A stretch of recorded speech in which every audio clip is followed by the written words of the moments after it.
When you become 18, you become always against marriage.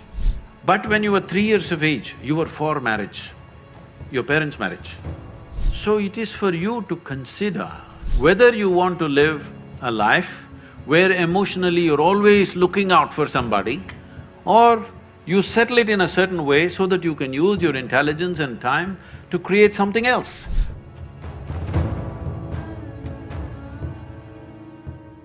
I had this belief, or in fact maybe I was made to believe this whole concept of one life, one partner.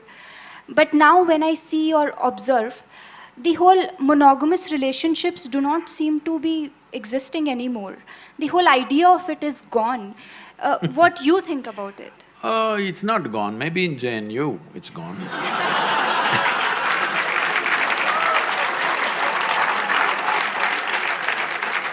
In the rest of the world, it's not really gone. Even if you go to United States where there seems to be so much promiscuity, even there, when people marry, they believe it's for life. But of course, 2 years later, life gets over. That's another matter, but when they get married, they believe it's for life. That's why they invest in the diamonds. They think it's a lifetime investment. They're putting on that, but unfortunately, for all kinds of things, relationships go wrong. And one reason they go wrong so easily is because people are meeting much later in their life. See, when people met much younger, when their personalities were not concretized, they met early, 17, 18, then two people became like one person very easily. Now they're meeting at 30.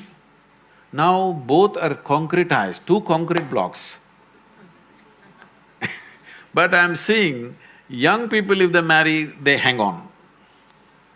If people marry over 50 years of age, they hang on because they have again softened up, concrete is again. Between 30 and 50, it's a bit of a concrete block, strong persona. Now, friction happens.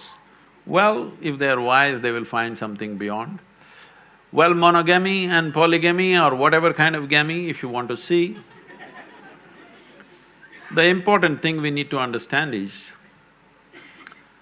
we are all here, you and me are here. This means a man and woman came together some time ago. Maybe you think their parents, they don't love, they don't do sex, they don't do anything.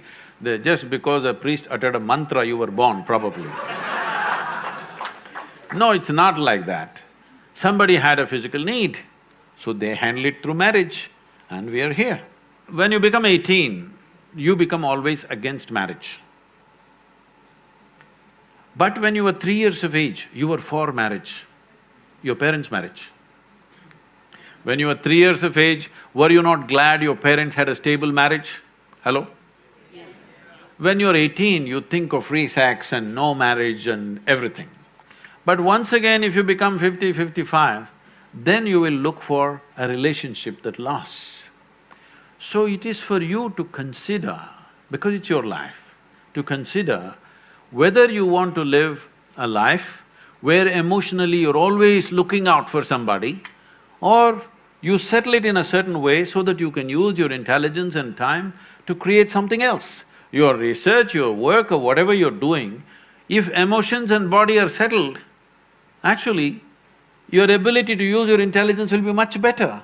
Otherwise, every day you have to walk around to find somebody. No, I'm not making this thing because I feel so bad in United States. People I know, that thousands of people are involved with me now. People over 40, 45 years of age, women I'm saying, wonderful people. But they are all on this… these days they've all gone online. Otherwise, they go sit in a bar and wait. Somebody needs to pick them up today.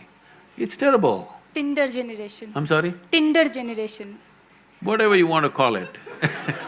When a woman at 45 should have been loved and respected in a proper atmosphere, now she's sitting there looking for some strange guy to come her way, and she's going to make the judgment in the next 10 minutes when he buys her a drink or a dinner or something.